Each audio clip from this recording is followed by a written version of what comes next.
There was Luca, Joshua, Martin, and I. The sleepover plan wasn't mine to begin with. It was when I was having a pleasant conversation with them and slipped up about my parents going out for a few days. It was like Joshua found a diamond or something. He got so excited that he even ended up inviting our friends to a sleepover at my house without even asking me. So here's the deal. Joshua's my childhood friend, and he used to spend most of my time in my house. Anyways, the boys were invited, so I had to prepare for the sleepover. By preparing, I mean telling them to bring their snacks, drinks, and blankets. Everyone arrived one by one at the house, and the sleepover began. We were laughing, drinking, and making jokes at each other when we heard a creaking sound coming from the front yard of my house. We thought it must be a cat or a raccoon, so we continued having fun, and that was when Martin turned on the TV to watch the football game. After a short while, we heard the creaking sound getting louder and weirder, so we decided to check it. Joshua felt a bit braver than others and volunteered to check on his own. Yeah, he's the kind of guy who always gets in trouble, but he went to check while the rest of us continued doing what we were doing. When we came back, he was all freaked out. He could not speak for a few minutes and only kept saying, "From the news." So Luke and I decided to go and take a look at what freaked him out so much. When we looked in the direction of the creaking sound, it was too dark and we couldn't see anything. So we turned our flashlights on and saw a man leaning on the fence with his head down, pushing it, which was making the creaking sound. We immediately ran inside and locked the door. Joshua looked at us and with fear in his eyes and said, "It's the guy from the news." I took the remote from Martin's hand and started switching between news channels, and there was no news of that man. And that was when Joshua took out his phone, searched for something online, and then turned his phone towards us. I recognized the man in an instant. It was him. There was an article which said that the serial killer who had killed more than 15 people were mostly teenagers is on the loose, and police are looking for him at the moment. The creaking sound had stopped by now, and we decided to call the cops and tell them about the man is here. We immediately called 911 and informed them about the man. They were here in a few minutes and looked around the house, but there was no one. They told us that we could call them if something happens, and then left. We were 14-year-old boys, and that is why all I could think about was that we were the perfect target for him. That was when I remembered that I forgot to lock the back door. The cops did not look inside the house, so there were still some chances that he had already gone in and could be hiding somewhere. I thought of telling Joshua about it, but thinking about how easily he starts panicking, I let go of the thought. Luca was the more mature and fearless among Luca and Martin, so I walked him slowly and whispered in his ears about the possibility of the guy being here. He told me to sit down, acting as if nothing had happened, and he would ask others to leave by making up some kind of excuse. I went down to sit while sneakily looking around to make sure that he isn't there, but that was when I noticed a shadow down the hall, and I guess Joshua noticed it too. As he was about to scream, Luca put his hand on his mouth, signaling Martin and him to keep his mouth shut. I grabbed the vase that was sitting on the table while others grabbed whatever they could at the moment too, which the man had already taken notice of that we were aware of his presence in the house. And as he was about to come out, we made a run towards the entry gate of the house. Luca dialed 911 and then told him about the man being inside our house. They asked us to keep calm, and within a few minutes a police car arrived. 3 officers came out and started searching the house. As they found the man, he attacked one of them with a kitchen knife and ran towards the back door. One of the officers called for backup and started chasing him, while the other one took the injured one to the car to first aid him. They asked us to call my parents and inform them about the situation, which I did. After hearing that my parents were extremely worried about us, they told us to stay over at Joshua's house, which was only a few blocks away. The backup cops arrived at the location and they started searching for the man near the house and in the area. We walked to Joshua's house while being extra aware of the surroundings because he could be anywhere, but thank God that we did not encounter him on the way. Joshua's parents were already aware of the situation by my parents, so they let us in immediately and locked every entry or exit door of the house. The next morning, I was hesitating to leave from my house, but then I heard on the news when Joshua's dad turned on the television that the serial killer was arrested last night. After a handful of struggles, 2 officers were seriously injured by his attack, but now he's locked in prison for further proceedings. We all took a sigh of relief and headed for our homes. When I reached my house, the first thing I did was lock the back door, and then went ahead to my bedroom to get some sleep since none of us got any last night.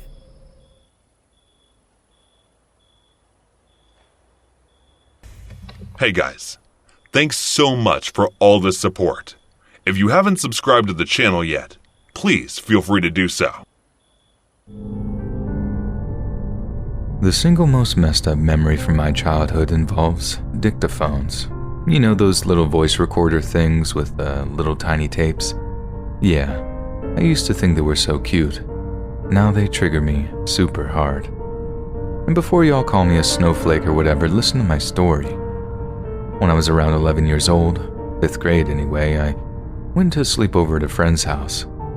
We stayed up late, doing all the stuff you'd expect young ladies to get up to at a sleepover.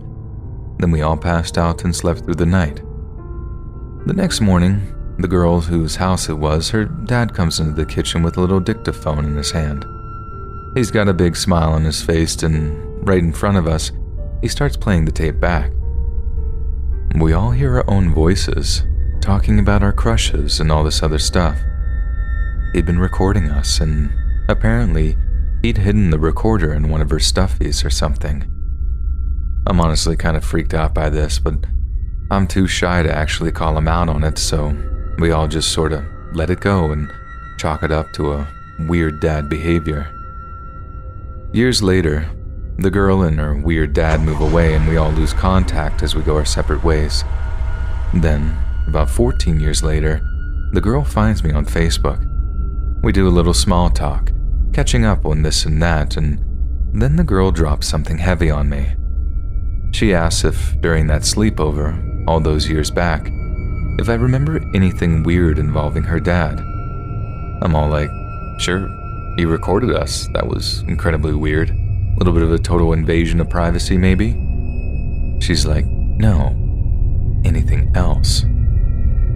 I had to tell her no because honestly, nothing else did happen. But the question sparked off a little online reunion, with all the girls who had social media getting in touch with one another because we'd all been asked the same question.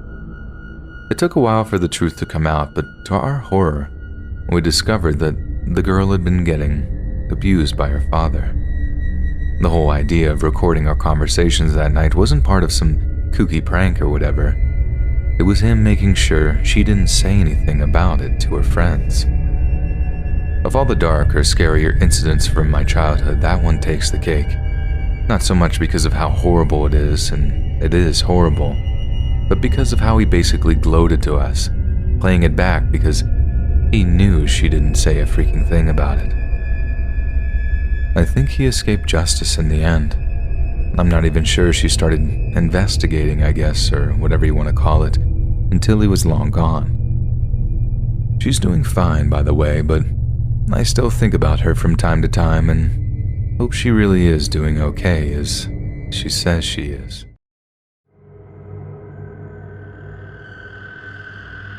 Going back many years for this, I grew up in Northern California in a quite poor rural area.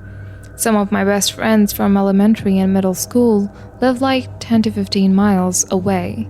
So on weekends, instead of just going over to visit for the day, we'd have sleepovers to save our parents driving on these crazy road trips. So I had this one friend called Star, whose parents were like old school hippies. Their house always smelled of patchouli, and they were vegan even before vegan was even really a thing.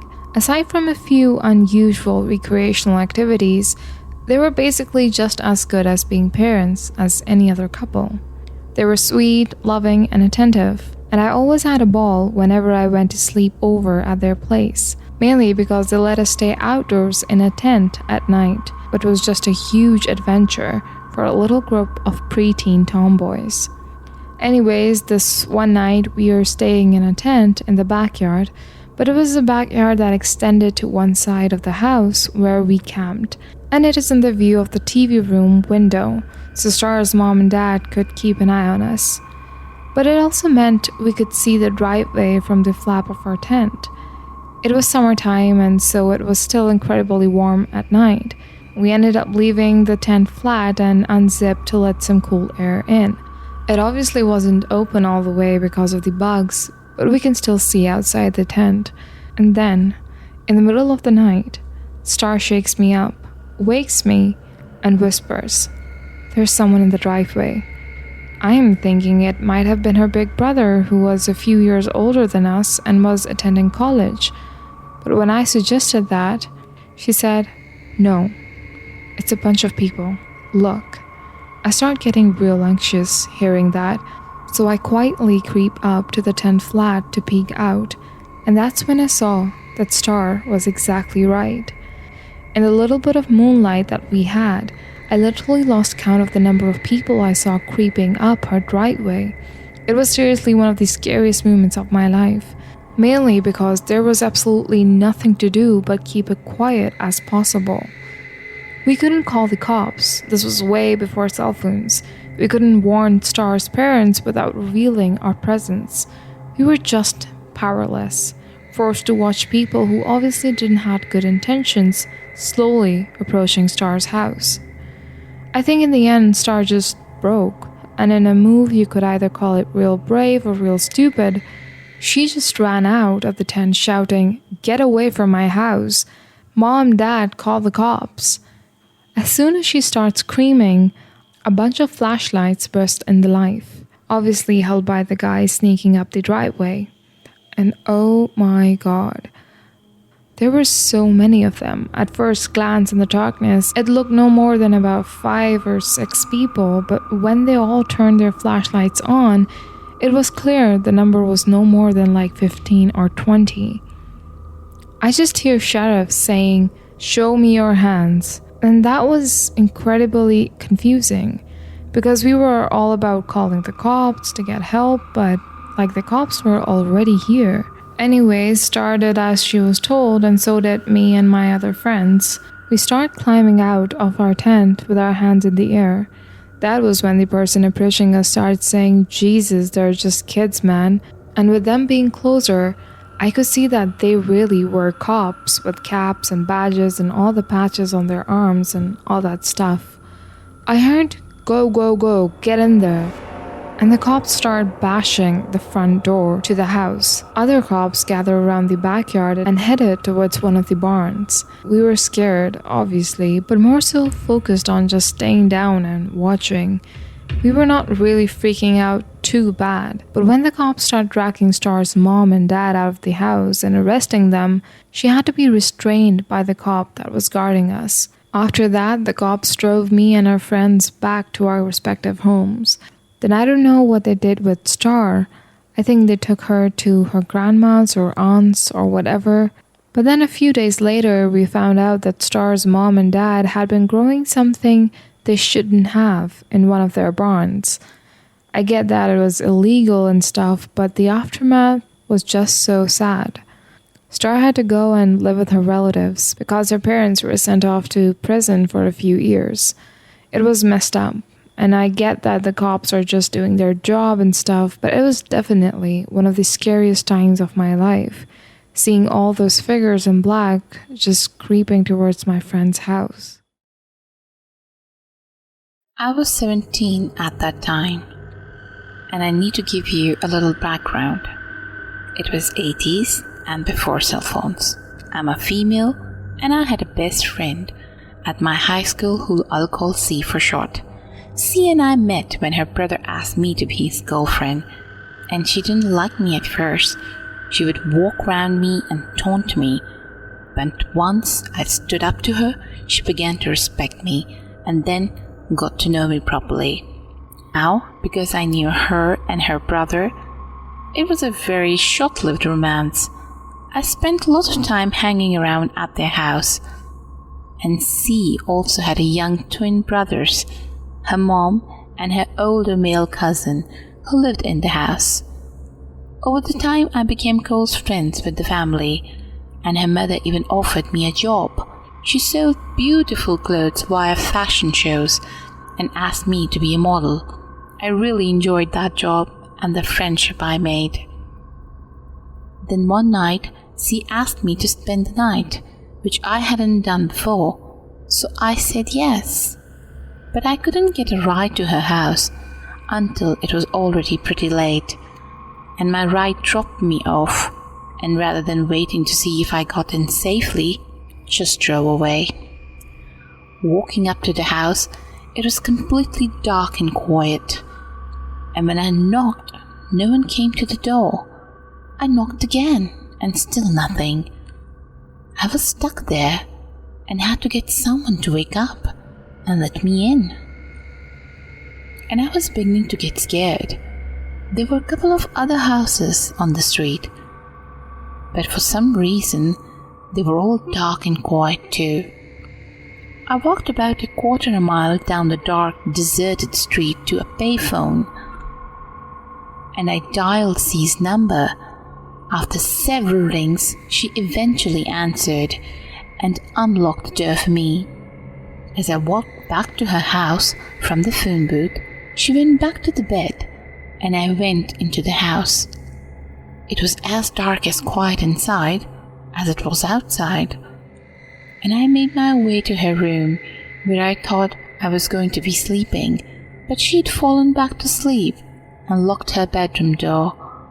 Her young twin brothers were still awake and invited me to sleep in their room, as they had 2 sets of bunk beds. So each twin had his own bed with an extra for the older cousin. I didn't see the other brother, my former boyfriend, that night at all. That was a fine situation for me, as I liked the twins, who were about 9 years old. So I lay in one of the bottom bunks, and I was ready to sleep. The boys were talking like kids do, and they were fine, but the older cousin was in there as well, I believe in the bunk above me. But they never turned on the light, so I wasn't really sure. Now, while the twins talked and giggled about nothing, the cousin, who was at least 20, maybe older, began making very inappropriate comments to me, which in pitch blackness was all the more unsettling, because I couldn't see where he even was in the room. At first, I ignored him, thinking he was just being a dick. But he persisted. It didn't matter to him that the 2 young boys were in the same room either, and he got more and more explicit in saying the things he wanted to do with me. I was really creeped out by this point, but I still didn't think he would actually do anything.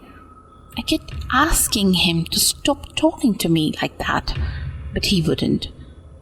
It just escalated, and I couldn't tell he was going to leave me alone, so I finally got up and walked out of the room, still in the dark, and I made my way to my friend's room right across the hall. I knocked and knocked on her bedroom door. When she didn't make a sound, I could see that C was a very deep sleeper, and her door was still locked.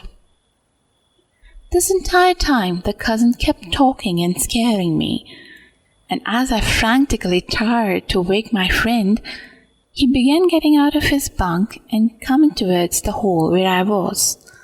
I had to do something fast. For some reason, C's mom wasn't home that night, but since I had spent so much precious time in that house, I knew it pretty well.